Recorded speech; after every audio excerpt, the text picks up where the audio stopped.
जब भी कोई व्यक्ति गौतम बुद्ध के संघ में शामिल होता था तो बुद्ध उसे सबसे पहले शांत रहने के लिए कहते थे। ध्यान की अवस्था में जाने से पहले उस भिक्षु को शांत रहना सिखाया जाता था। आज के दौर में हर तरफ सौरी शोर है। इसकी वजह से दिमाग में तनाव पैदा होना लाजमी है।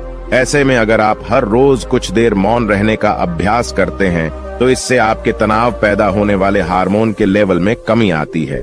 इससे आपका दिमाग शांत होता है, गुस्सा नियंत्रित रहता है और तनाव बढ़ाने वाले हार्मोन्स का लेवल घटता है।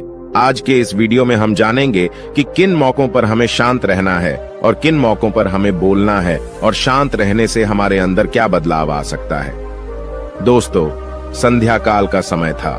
गुरु अपने सभी शिष्यों को बुलाते हैं और कहते हैं, कल सुबह सब लोग नदी में स्नान करने के बाद तुरंत हमारी कुटिया के सामने उपस्थित हो जाना। सभी इसी से हैरान रह जाते हैं कि हम लोगों ने कुछ गलती की है क्या, लेकिन गुस्से से यह कहते हैं कि हो सकता है कि गुरुजी कल सुबह कुछ अच्छी बात बताने वाले हैं। सब लोग रात को सही समय पर सो जाते हैं और सुबह उठकर सभी लोग नदी में स्नान करने के बाद वापस गुरुजी के सामने उपस्थित हो जाते हैं। गुरु कहते हैं, आज हम तुम सबको चुप रहने के फायदे के बारे में बताऊंगा। गुरु कहते हैं, 10 मौके जहां पर चुप रहने से होता है लाभ और बोलने से नुकसान। गुरु कहते हैं, अगर आप इन 10 मौकों पर शांत हो गए यानी मौन हो गए तो आप जो चाहेंगे वही मिल जाएगा। आपकी जिंदगी में चमत्कारिक बदलाव शुरू हो जाएंगे। जरूरत से ज्यादा बोलना या चुप रहना दोनों ही अच्छी बात नहीं है। जैसे जरूरत से ज्यादा बारिश हो जाना या फिर धूप दोनों ही दिक्कत देती है, उसी तरह अनावश्यक बोलने से भी काफी नुकसान होता है। गुरु कहते हैं कि पहला ऐसा मौका जहां पर व्यक्ति को चुप रहना चाहिए, बिना तथ्य के ना बोले। गुरु ने कहा, अगर आपके पास कोई तथ्य नहीं है तो वहां चुप रहने में ही भलाई है। चुप बैठने से दिमाग में नई कोशिकाओं का निर्माण होता है और इससे ज्ञान की वृद्धि होती है। बोलने में भलाई वही है जहां आपको किसी चीज के बारे में पूरा ज्ञान हो। अगर आप बिना तथ्य के कहीं बोलते हैं या फिर बेवजह बोलते हैं तो आपका वहां मजाक भी बन सकता है। अगर आपके पास पर्याप्त जानकारी नहीं है, ऐसी जगह पर बोलने से आपका मजाक तो बनी रहेगी, साथ ही साथ लोगों का भरोसा भी आपसे उठने लगेगा। इसलिए ऐसी जगह पर शांत रहो जहां तुम्हें पता ना हो कि क्या बोलना है क्या नहीं। कई बार कुछ लोग ऐसे होते हैं जो हर जगह अपनी उपस्थिति बताने लगते हैं। उन्हें पता नहीं होता है कि हमें क्या बोलना है, लेकिन फिर भी बोलते जाते हैं और फिर बाद में दूसरे लोग उनके जाने के बाद उनका मजाक उड़ाते हैं। जब तक आपको उस तथ्य के बारे में अच्छा ज्ञान नहीं है, उसके बारे में पता नहीं है, तो वहां चुप रहना ही ज्यादा समझदारी है। गुरु ने कहा, दूसरा ऐसा मौका जहां पर व्यक्ति को चुप रहना चाहिए। शब्दों से न पहुंचे ठेस, अगर आपके शब्द किसी को मानसिक ठेस पहुंचा रहे हैं तो वहां चुप हो जाना चाहिए। कमजोर व्यक्ति के बारे में कुछ भी बोलकर आप महान नहीं बन सकते हैं। महान आप किसी कमजोर का साथ देने में बनेंगे। कई बार होता है कुछ लोग अपने से छोटे व्यक्ति को भला बुरा कहते रहते हैं। सामने वाला इंसान तो कद से आपसे छोटा है, वह आपको कुछ नहीं बोलेगा, लेकिन आप उसकी नजरों में गिरते चले जाएंगे। हो सकता है कि कल वह भी आपसे पद में बड़ा हो जाए। पद में आपसे जब वह बड़ा हो जाएगा तो आज जो रवैया आपका उसके साथ है, आने वाले समय में वह भी आपके साथ वही करेगा। आप किसी को नीचा दिखाकर बड़ा नहीं बन सकते हैं। बड़ा बनना है तो अपने से छोटे लोगों का इज्जत भी करना सीखें और साथ ही साथ बड़े लोगों का भी सम्मान करना चाहिए। लोगों को लगता है कि अगर वह अकड़कर बोलेंगे और सामने वाले को नीचा गिराने की कोशिश करेंगे तो वह बड़े बन जाएंगे, तो यह उन सब की भूल है। बड़े होने की बजाय आप उनकी नजरों में गिरते चले जाएंगे। गुरु ने आगे कहा, इसलिए शिष्यों, तुम सब जब भी बोलना आदर भाव से बोलना, ताकि तुम्हारी बात लोगों को अच्छी लगे। बोलने में भाई बहन, माता पिता, मित्र इत्यादि संबोधन शब्दों का इस्तेमाल जरूर करना। इससे तुम्हारी मान प्रतिष्ठा तो बढ़ेगी ही, साथ ही साथ लोगों की नजरों में तुम समझदार व्यक्ति बनते जाओगे। गुरु ने आगे कहा, तीसरा मौका जहां पर व्यक्ति को चुप रहने में ही भलाई है। क्रोध या घृणा करने वाले लोग, जब कोई अपना या सगा संबंधी आप पर क्रोध कर रहा हो, आपका अपमान कर रहा हो, तो आपको उस वक्त चुप रहना चाहिए ताकि सामने वाले का गुब्बारा पूरी तरह से फट जाए। आप यदि सही हैं तो उसे कतई माफीनामा गए और चुप रहकर ही सही समय का इंतजार करें। वह खुद आपसे माफी मांग लेगा जब उसे अपनी गलती का एहसास हो जाएगा। गुरु आगे कहते हैं कि अगर आपका कोई सगा संबंधी आप पर क्रोध कर रहा हो और आप उस समय शांत हैं, तो यह आदर सम्मान देने की निशानी होती है। इससे न कोई छोटा होता है और न ही बड़ा। अगर आपको क्रोध आ रहा है तो आप या तो वहां से किसी का अनादर किए बिना चले जाएं या फिर चुप रहें। क्रोध करने से आपके रिश्ते खराब होंगे।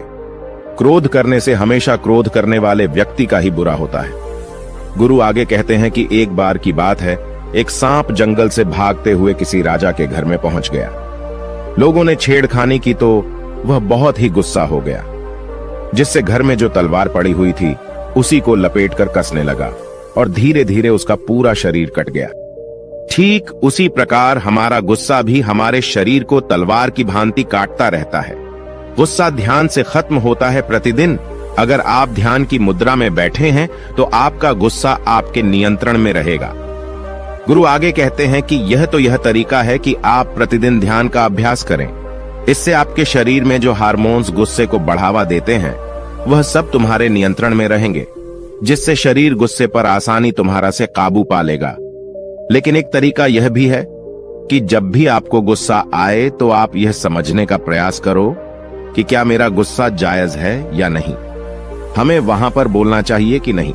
जब आप खुद इस बात का आकलन लगा पाएंगे तो आपको खुद पता चल जाएगा कि हमें गुस्सा करना चाहिए या नहीं। फिर भी आपको गुस्सा आ रहा है तो आप वहां से हटने का प्रयास करें, वहां से दूर चले जाएं। धीरे धीरे समय के साथ आपका दिमाग शांत हो जाएगा।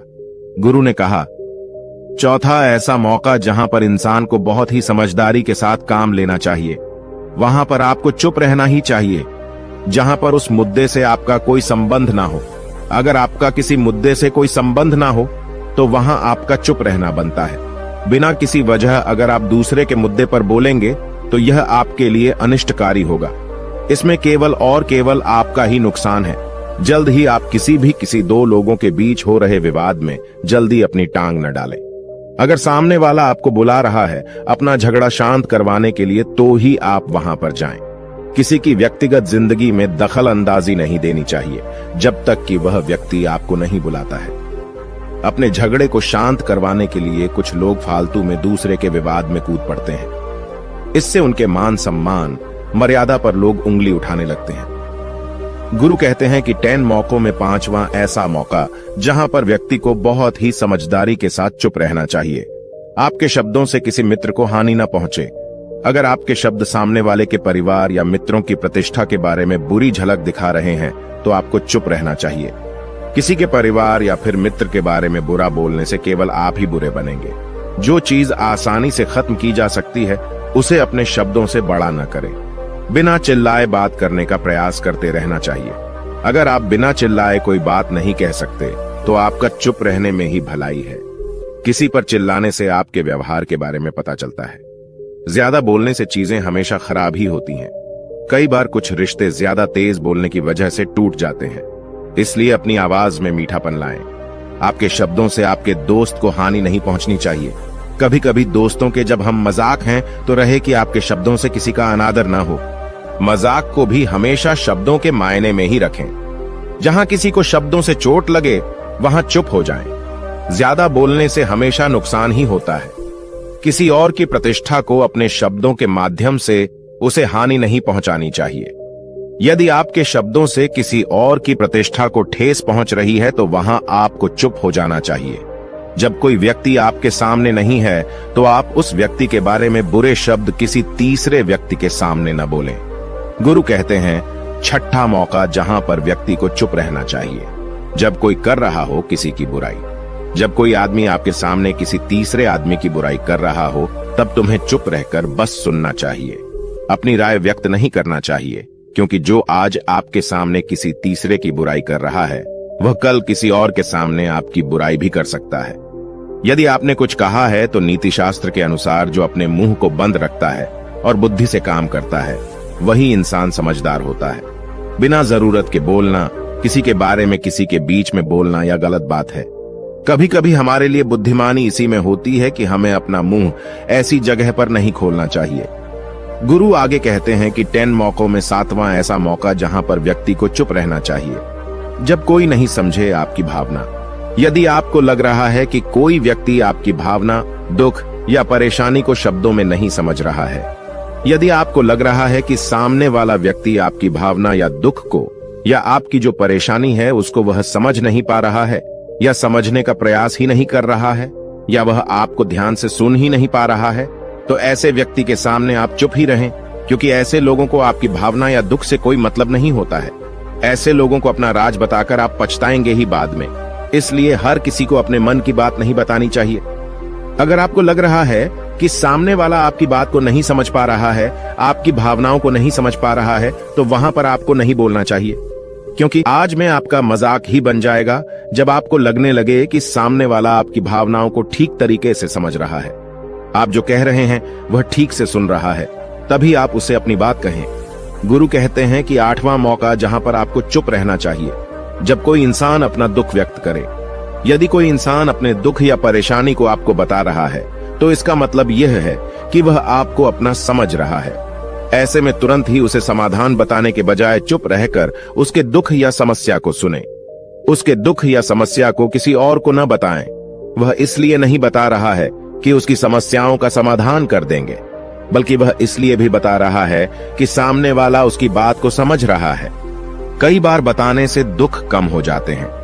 आपको अपना दुख इसलिए बता रहा होगा कि उसे लग रहा है कि आप उसकी बात को समझ रहे हैं। दुख बांटने से कम हो जाता है। इसलिए जब कोई व्यक्ति अपना दुख आपसे व्यक्त करे, तो आप चुप मारकर उसकी बात को बहुत ही ध्यान से सुने, ताकि उसके दुख कम हो जाएं। उसके मन का बोझ हल्का हो जाए, क्योंकि उसके मन में जो भी बातें थीं, वह आपको सब बता दिया। गुरु आगे कहते हैं कि 10 जगहों में 9 ही ऐसी जगह जहां पर आपको चुप रहना चाहिए। जहां पर दुष्ट प्रकृति के लोग रह रहे हों और गाली गलौज कर रहे हों, तो आप वहां पर मत जाइए। ऐसी जगहों से आप चुपचाप निकल जाएं, अर्थात अपनी प्रतिक्रिया दिए बिना आप वहां से चले जाएं, क्योंकि जिसकी जुबान खराब होती है, जो दुष्ट प्रकृति के लोग होते हैं, उनको आप ऐसे समय में नहीं समझा सकते हैं। जब उनका दिमाग पूरी तरह से शांत हो जाए, तभी वह आपकी बात सुनेंगे। इसलिए जहां पर दुष्ट प्रकृति के लोगों आपकी बात को न मानते हों और न ही सुनते हों, तो आपको वहां पर नहीं बोलना चाहिए। गुरु कहते हैं कि 10 माह ऐसा मौका जहां पर आपको शांत हो जाना चाहिए। अपनी सफलता का राज हर किसी को न बताएं। कई बार होता है कि कुछ लोग जो सफलता को बहुत ही जल्दी अर्जित कर लेते हैं, वे हर जगह अपनी सफलता का ढिंढोरा पीटने लगते हैं। ऐसे में क्या होता है कि कई लोग आपकी सफलता से खुश नहीं होते हैं। अगर आप अपनी सफलता का जबरदस्ती लोगों में ढिंढोरा पिटवा रहे हैं, तो लोगों की नकारात्मक ऊर्जा आपको प्रभावित कर सकती है। जब आप सफल होंगे, तो सबको पता चल जाएगा कि आप सफल हो गए हैं। ढिंढोरा पीटने से नुकसान आपका ही होगा। इतना कहकर गुरु ने कहा, शिष्यों, आज के लिए बस इतना ही। अगर तुम सब मेरी इन 10 बातों को अपने जीवन में अपना लेते हो, तो तुम सब काफी हद तक परेशानियों से बचे रहोगे। यहाँ से जाने के बाद मेरी यह बातें आपके जीवन किसी वरदान से कम साबित नहीं होंगी। दोस्तों, मुझे उम्मीद है इस वीडियो से आपको बहुत कुछ सीखने को मिला होगा। अगर आप नए हो तो हमसे जुड़ने के लिए इस चैनल को सब्सक्राइब करना मत भूलिएगा।